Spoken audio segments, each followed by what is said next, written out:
Hurricane Ian made landfall in southwest Florida today as one of the most powerful storms ever recorded in U.S. history.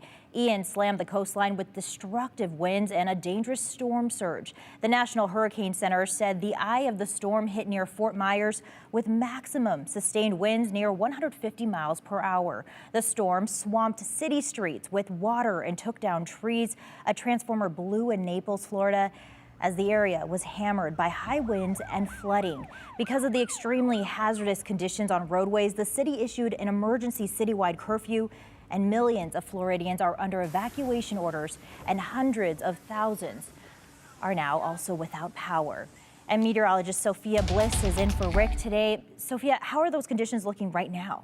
Well, the storm is still quite intense right now. This is the live radar of what we've seen over the past few hours. You can see this eye wall here is starting to be not clear, and because that eye is collapsing, we can tell that that storm is going to continue to weaken. However, that does not mean that they are not experiencing intense conditions there right now. There are still powerful winds in excess of 100 miles per hour that were reported earlier. You can see those heavy rain bands in the red there, and you can see there's going to be lots of storm surge as well, particularly in that Fort Myers and Naples area.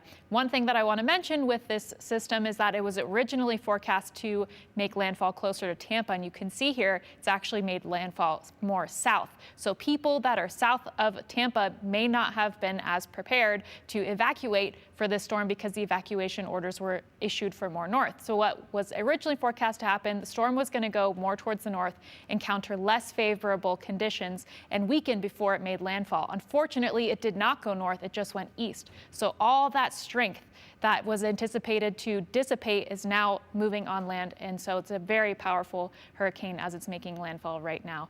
We do expect it to continue to move off inland in Florida. As a Category 1 storm, we anticipate that it will quickly weaken. This is at Thursday, 12 a.m. Overnight hours, it continues to weaken and move off in the distance, but there are still lots of effects that are happening there right now. Without those widespread evacuation orders, some people may not have been as prepared for that, and some people may not have been able to evacuate. So we're still seeing lots of storm surge. We're still going to expect flooding from rains, and I'll explain a little bit more about that in just a few minutes. I know, Sophia, you've been keeping an eye on this, and you'll have more on this in just a bit.